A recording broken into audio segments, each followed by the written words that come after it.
The message on my phone changed everything. It wasn't even for me. It was a forwarded email, a casual, almost dismissive note from my husband to his boss, confirming his attendance at a celebratory lunch. Nothing unusual, right? Except for the last line, tucked away like an afterthought, a tiny, almost invisible detail. And of course, congratulations again to her on the promotion. She truly deserves it. Her. Just that one word. It hung in the air, heavy and unsaid. Not our colleague. Not the team. Just her. My husband, Mark, had been unusually secretive about his work lately. Always late, always swamped. He'd changed his phone password, started taking calls in the garage, and developed this nervous twitch in his left eye whenever I asked about his day. I'd dismissed it, of course. Marriage is about trust, right? And Mark was Mark, my rock, my partner for 15 years, the man who swore he'd never keep a secret from me. But that single, innocuous pronoun, her, felt like a tiny splinter under my skin, irritating, impossible to ignore. It wasn't the first time a small detail had pricked at my intuition. There was the new perfume scent on his shirts, something floral, not mine. The way he'd suddenly started caring about his appearance more, buying new ties, getting his hair cut more frequently. Little things, easily explained away by the stress of his demanding job, the need to impress clients, the relentless pace of corporate life. I was a supportive wife, I told myself. I understood. I remember that morning vividly. The sun streamed through the kitchen window, illuminating dust motes dancing in the air, a stark contrast to the sudden darkness that had fallen over my world. I was making coffee, the comforting gurgle of the machine usually a prelude to a peaceful start. But that day, the sound felt like a mocking laugh. I reread the email, my finger tracing the words, searching for an innocent interpretation. Maybe it was a group promotion? But then why single out her? Why the hushed phone calls?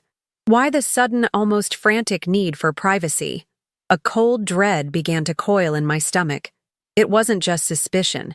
It was a dawning certainty, chilling me to the bone. I thought back to the past few months.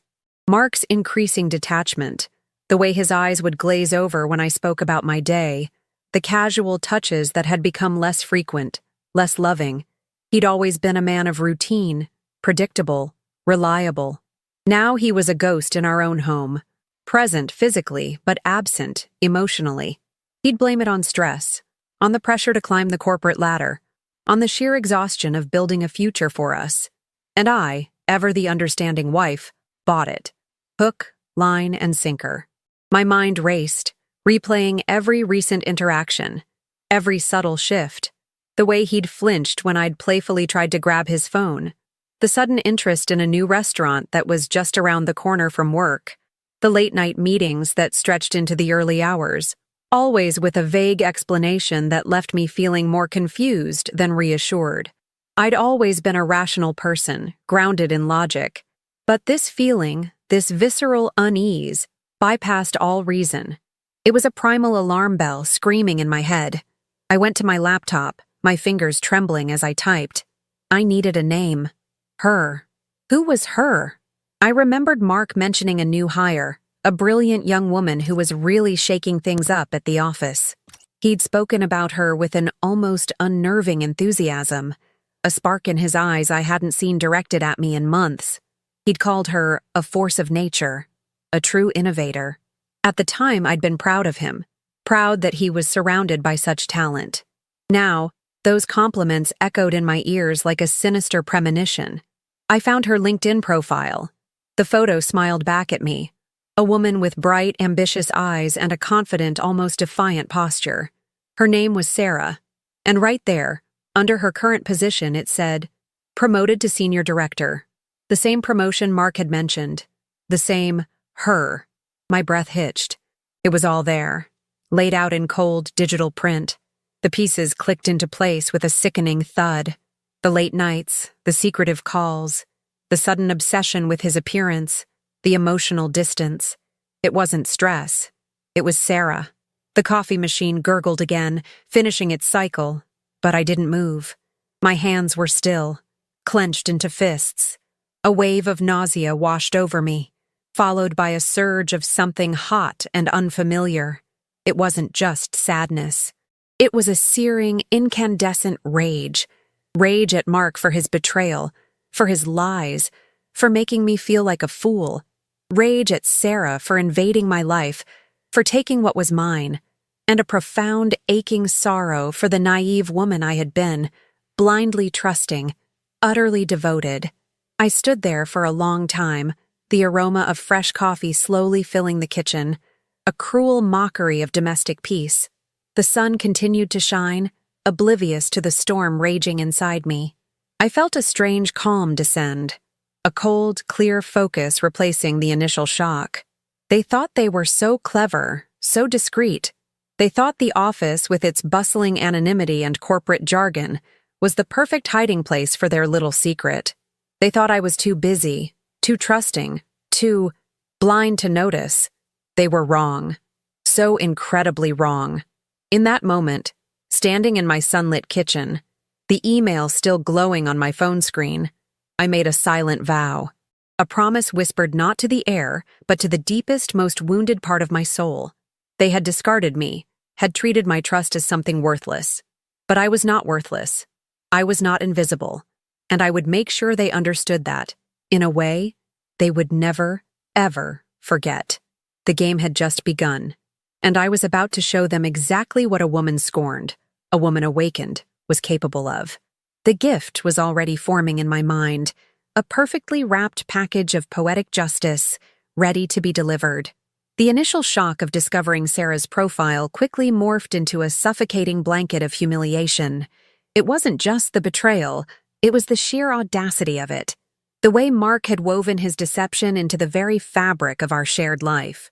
Every late-night strategy session, every urgent client call, every weekend conference now replayed in my mind, tinged with the bitter taste of his lies. He hadn't just cheated, he had gaslighted me, subtly twisting my reality until I questioned my own instincts. "You're just overthinking, honey," he'd say, his voice laced with a patronizing patience that now made my skin crawl. "Work is just really intense right now. You know how it is." And I foolishly would nod, accepting his words as gospel, blaming myself for being too needy or not understanding enough. The worst part was the way he'd used my support, my unwavering belief in him, as a shield for his infidelity. I was his sounding board, his confidant. I listened to his work woes, celebrated his small victories, and offered comfort during his stressful periods. All the while, he was building a secret life, a parallel universe where Sarah was the star. He'd even mentioned her in passing. A casual, "Sarah from accounting helped me with that report," or "Sarah had a brilliant idea in the meeting today." He'd presented her as a professional acquaintance, a harmless colleague, and I, in my trusting naivety, had never once questioned it. The thought of them sharing knowing glances, of their secret smiles in the office hallways, while I was at home, meticulously planning our anniversary dinner, made my stomach churn. I started observing him, not with suspicion, but with a detached, almost scientific curiosity. I saw the subtle shifts in his routine, the way he'd shower immediately after coming home, the faint scent of a different fabric softener on his shirts. He'd leave his phone face down, always. If I picked it up, even to move it, he'd snatch it back with a jolt, a flash of panic in his eyes quickly masked by a forced laugh. Just privacy, you know? Work stuff. He never once asked about my day, not genuinely. His questions were perfunctory, a polite social obligation. Our conversations became monologues, with me talking and him nodding, his gaze distant, his mind clearly elsewhere. I remember one evening, I was particularly excited about a new project I'd landed. I'd worked tirelessly for it, and it felt like a significant step forward in my own career. I tried to share my enthusiasm with him over dinner. "Mark, you won't believe it.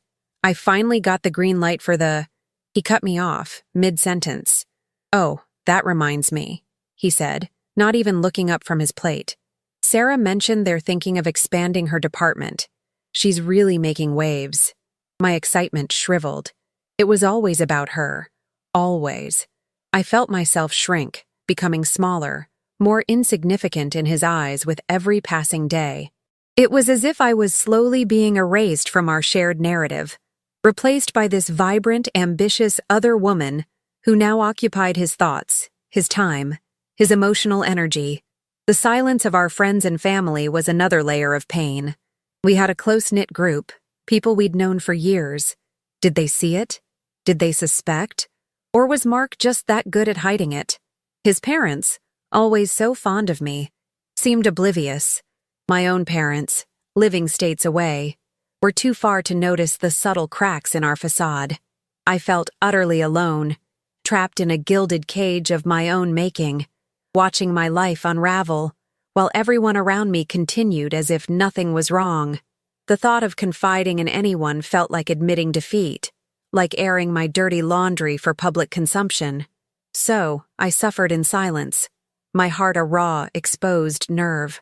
The feeling of being discarded, of being invisible, became a constant companion. I had poured my entire being into our marriage, into building our home, into supporting his dreams. I had sacrificed my own ambitions at times, believing that our partnership was a true collaboration, that his success was our success. I had been the steady anchor, the quiet force behind his public persona. I was the one who managed the household, who remembered birthdays, who planned vacations, who kept our lives running smoothly so he could focus on his important work. I was the silent partner, the one who made sure he had clean shirts, warm meals, and a peaceful home to return to. And for what? To be replaced by a younger, shinier model who worked in the same office? To be traded in for the thrill of a clandestine affair? The thought was a bitter pill to swallow. I felt like a used commodity, something to be conveniently set aside once its purpose had been served. I gave them everything, I whispered to myself one night, staring at the ceiling, the words tasting like ash in my mouth. I poured my heart and soul into this life, into him, and they discarded me like nothing. The sting of that realization was sharper than any physical pain. It wasn't just about his infidelity.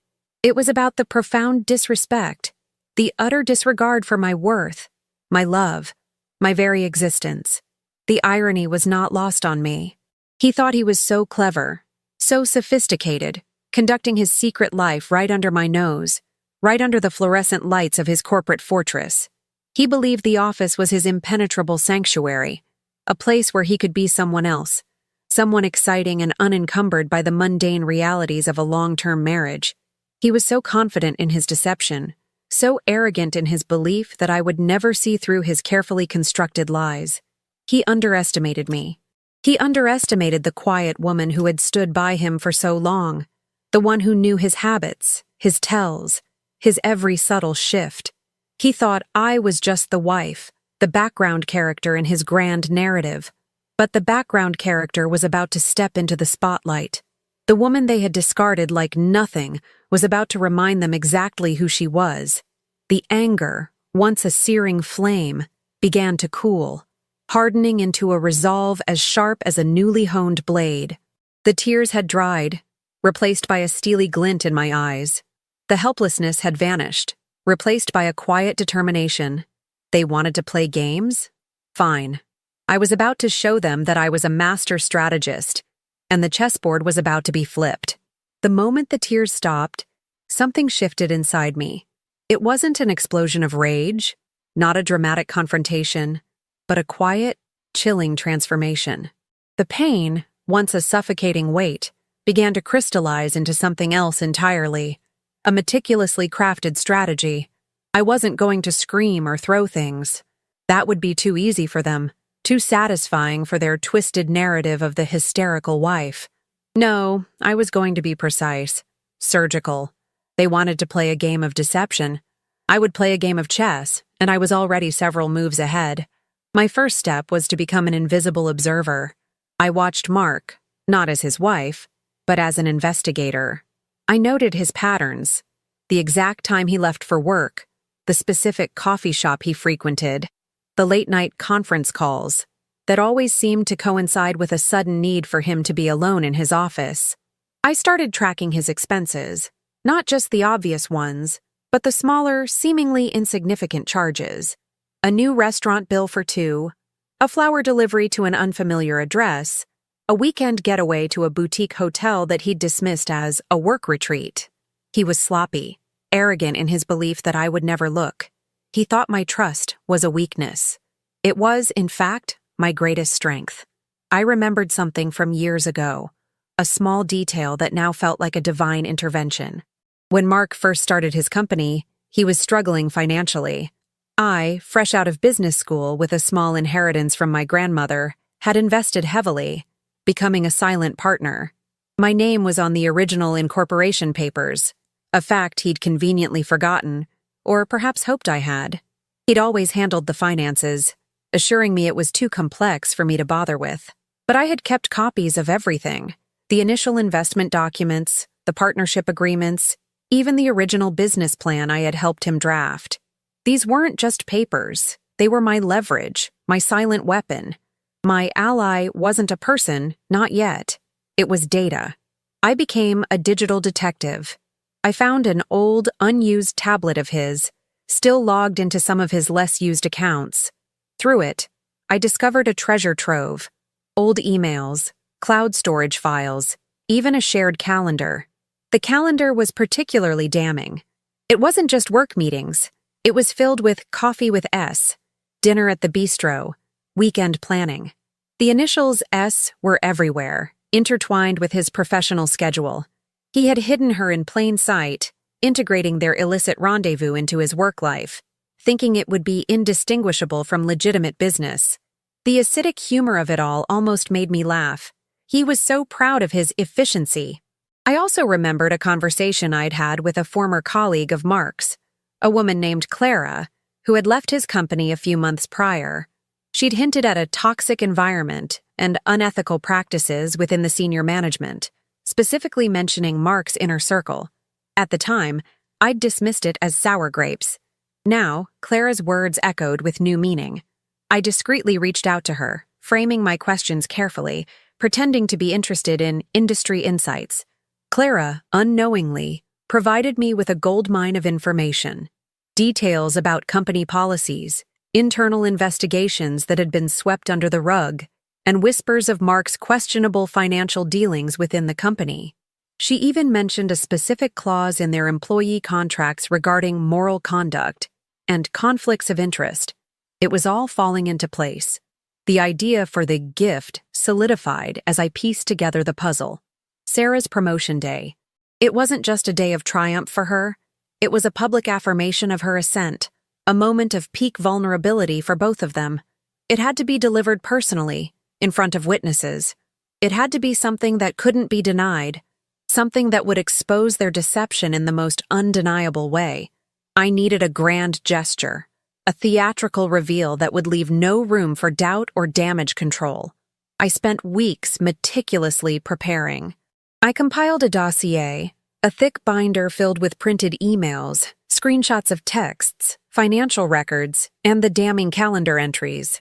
I even included a few discreetly taken photos, not of them together, but of Mark's car parked outside Sarah's apartment late at night, or Sarah's car in our neighborhood during one of Mark's business trips. I also included copies of my original investment documents, clearly showing my stake in his company, a fact he had conveniently erased from his memory, or at least from his public narrative. The gift itself needed to be symbolic. I found a beautiful, ornate wooden box, the kind you might use for a treasured keepsake.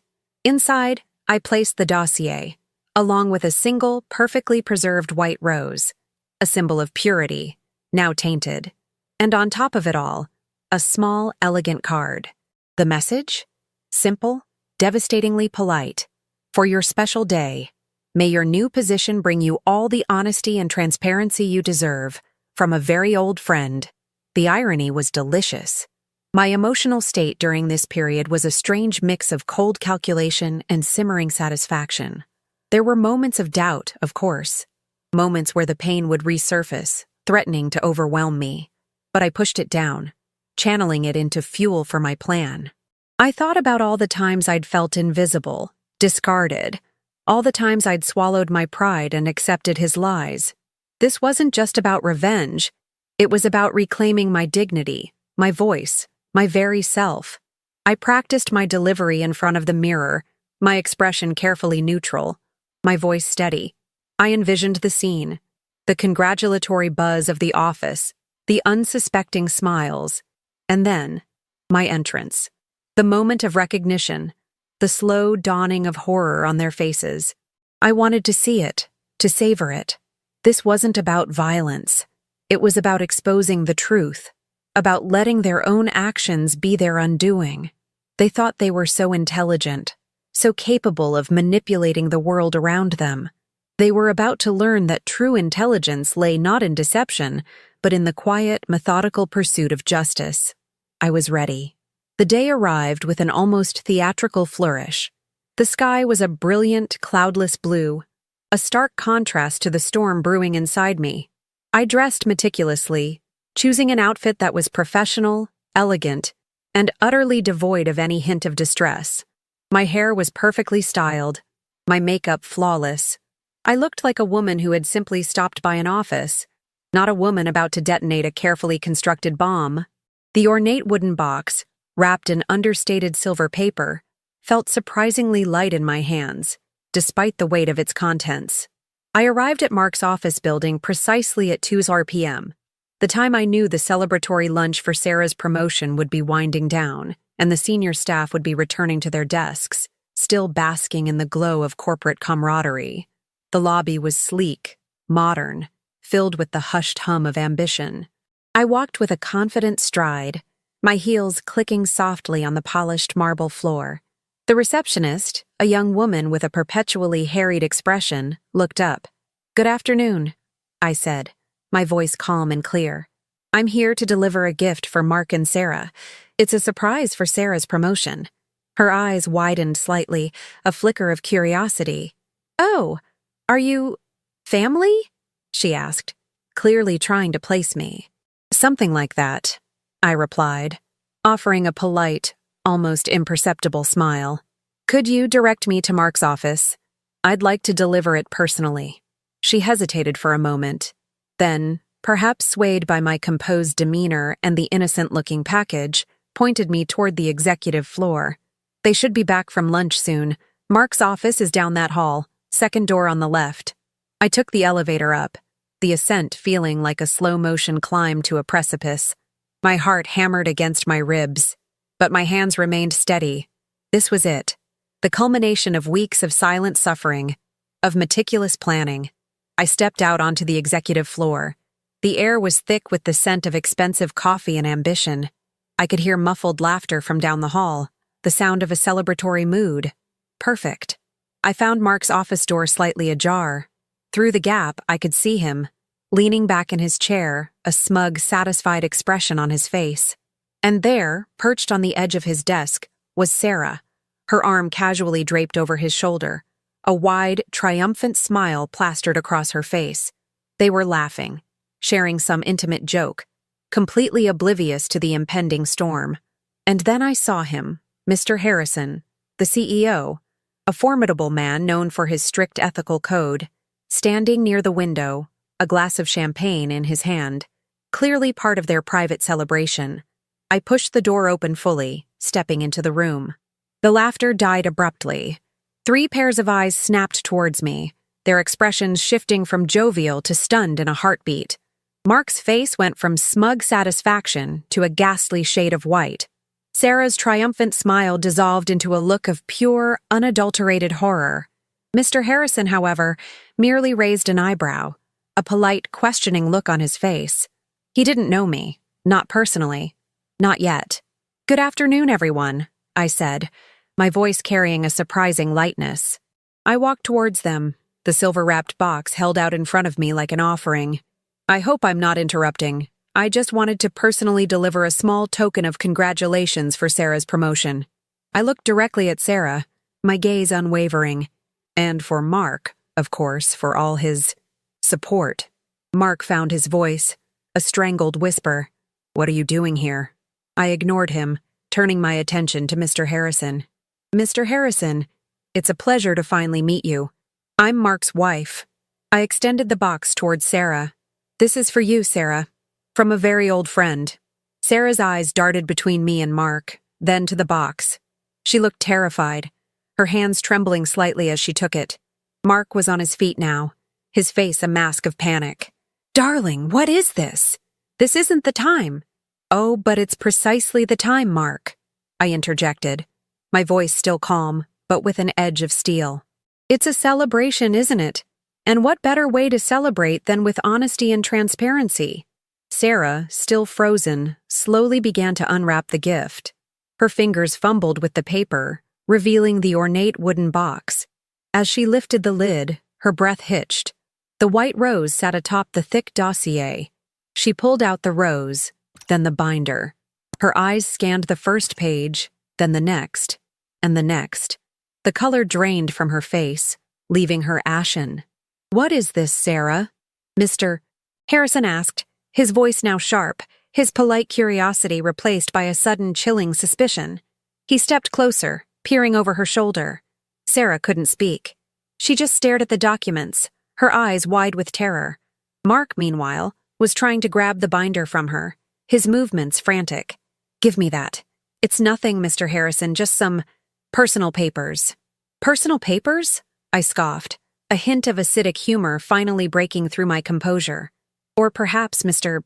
Harrison, it's a detailed account of how your senior director and my husband have been conducting a rather unprofessional relationship, using company resources and time, all while I was under the impression my husband was diligently working for your company." Mr. Harrison's eyes narrowed. He took the binder from Sarah's trembling hands. As he flipped through the pages, the emails, the calendar entries, the financial discrepancies, the copies of my original investment documents, his expression grew colder, harder. His gaze flickered between Mark, who was now visibly shaking, and Sarah, who looked as though she might faint. "Is this true, Mark?" Mr. Harrison's voice was low, dangerous. "Are these company funds being misused? Are these meetings what they appear to be?" Mark stammered. "No, Mr. Harrison, it's a misunderstanding. She's upset. It's a personal matter." "A personal matter that involves company time, company resources, and a severe breach of our moral conduct clause, it seems," Mr. Harrison retorted, his eyes fixed on the damning evidence. He then turned to Sarah. "And you, Ms. Sarah, as a senior director, you are held to an even higher standard. Is this what you call professional conduct?" Sarah finally found her voice, a pathetic whimper. "No, sir, I can explain. I think the documents explain quite clearly," I interjected, stepping forward. "And the original incorporation papers, Mr. Harrison, will show you exactly who the true silent partner in Mark's initial venture was. It wasn't just his hard work. It was my inheritance, my investment, something he seems to have forgotten as he built his empire on my dime, only to then use that very empire to fund his extracurricular activities." The air in the room crackled with tension. Mark looked utterly defeated, his face a mask of shame and fury. Sarah was openly weeping now, her promotion celebration utterly ruined. Mr. Harrison closed the binder, his jaw tight. He looked at me, a flicker of something akin to respect, or perhaps shock in his eyes. "Mark," Mr. Harrison said, his voice devoid of emotion, "I think we need to have a very serious conversation in my office. Immediately. And Ms. Sarah, you too. This is a gross violation of company policy and, frankly, a profound ethical failure." He then looked at me. "Thank you for bringing this to my attention, Mrs. Elizabeth." I offered him a small, polite nod. "My pleasure, Mr. Harrison. I believe in transparency, especially when it concerns business ethics." As Mark and Sarah were led away, their heads bowed, their careers and reputations in tatters, I felt a wave of profound relief wash over me. It wasn't just satisfaction.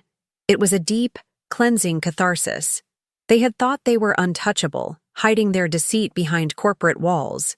But I had brought the truth to light, not with violence, but with undeniable evidence, with cold, hard facts.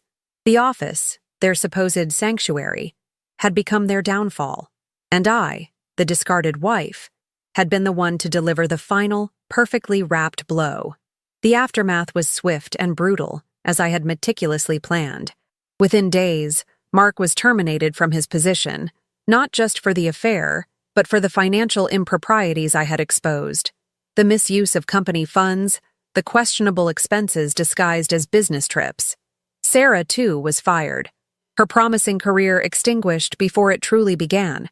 Her reputation irrevocably tarnished. The promotion that was meant to be her triumph became the very instrument of her downfall. The office, once their secret playground, became the stage for their public humiliation.